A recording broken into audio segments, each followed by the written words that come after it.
Patreon और अन्य माध्यमों से नेशनल दस्तक का सहयोग करने वाले सभी दर्शकों का बहुत बहुत शुक्रिया। आपके सहयोग से ही बहुजन मीडिया को नई ऊंचाई मिल रही है और मनोबल और अधिक बढ़ रहा है। आशा है आगे भी आप हमें ऐसे ही सपोर्ट करते रहेंगे। धन्यवाद।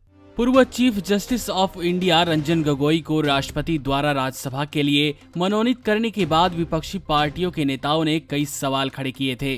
विपक्ष का मानना था कि इस प्रकार किसी चीफ जस्टिस के लिए किए गए फेवर से न्याय व्यवस्था की स्वतंत्रता प्रभावित हो सकती है। वहीं अब कुछ दिन पहले सुप्रीम कोर्ट से रिटायर्ड हुए जज दीपक गुप्ता ने भी अपने वर्चुअल फेयरवेल पार्टी में भाषण देते हुए देश में न्यायतंत्र की व्यवस्था को लेकर कई तरह की खामियां बताई।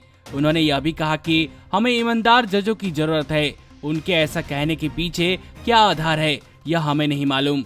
6 मई को रिटायर्ड हुए जज दीपक गुप्ता ने इंडियन एक्सप्रेस को दिए गए इंटरव्यू में कहा कि अगर सरकार द्वारा उन्हें अब कोई पद दिया जाता है तो वे स्वीकार नहीं करेंगे। इस बारे में राय ली गई कि रिटायर्ड होने के बाद कुछ जज मन बना लेते हैं कि सरकार उन्हें क्या पद देगी और इसे स्वीकार करना है या नहीं। तो उन्होंने कहा, मैं ऐसा कोई पद स्वीकार नहीं करूंगा। कुछ ऐसे ट्रिब्यूनल होते हैं जहां सुप्रीम कोर्ट के रिटायर्ड जज को ही नियुक्ति किए जाने का प्रावधान है, पर मैं ऐसी भी कोई जिम्मेदारी स्वीकार नहीं करूंगा।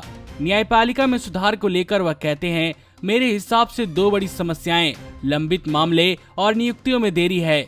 यदि हमारे पास बेहतर इंफ्रास्ट्रक्चर होगा तो हम लंबित मामलों से निपट सकते हैं। उन्होंने स्वतंत्र न्यायपालिका बनाए रखने के लिए कहा कि हमें बेहतर प्रशिक्षित और ईमानदार जजों की जरूरत है। लंबित नियुक्तियों के मामले में मैं सिर्फ इतना कहूंगा कि सभी स्तरों पर नियुक्तियां केवल योग्यता के आधार पर ही की जानी चाहिए। जब दीपक गुप्ता से पूछा गया कि पूर्व मुख्य न्यायाधीश जस्टिस रंजन गोगोई ने कहा था कि वे न्यायपालिका और कार्यपालिका के बीच सेतु का काम करेंगे, तो इस बारे में उन्होंने कहा, कार्यपालिका और न्यायपालिका के बीच सेतु पहले से ही है। जब मैं हाई कोर्ट में मुख्य न्यायाधीश था तो मैंने मुख्यमंत्री के साथ विभिन्न मुद्दों पर काम किया।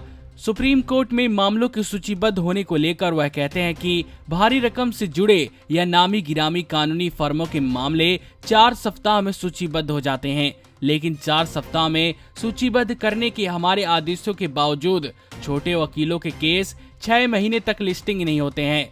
आपको बता दें कि जस्टिस गुप्ता ने अपने विदाई समारोह में सुप्रीम कोर्ट और न्यायतंत्र को लेकर काफी तीखी टिप्पणी की थी। उन्होंने न्यायतंत्र को समाज में संपन्न लोगों के अधीन बताया था। नमस्कार।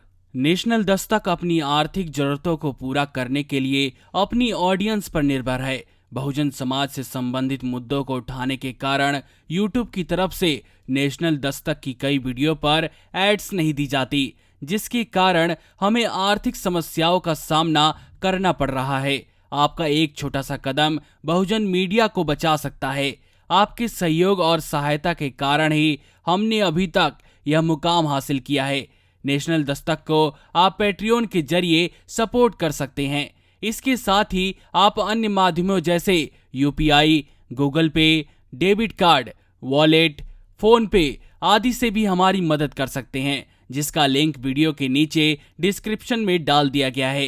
पैट्रियन पर आप हमें प्रतिमाह $2 यानी 140 रुपए प्रतिमाह से हमारे साथ जुड़ सकते हैं। दूसरे माध्यमों में राशि की कोई सीमा नहीं है। आपके सहयोग से ही बहुजन मीडिया को एक नई दिशा मिली है और इसे अभी एक नए मुकाम तक लेकर जाना बाकी है, जो आपके साथ के बिना संभव नहीं है। आपसे डायरेक्ट फंडिंग से हम आपके अधीन हो जाएंगे और एक स्वतंत्र मीडिया के तौर पर समाज की आवाज को बुलंद कर पाएंगे। धन्यवाद।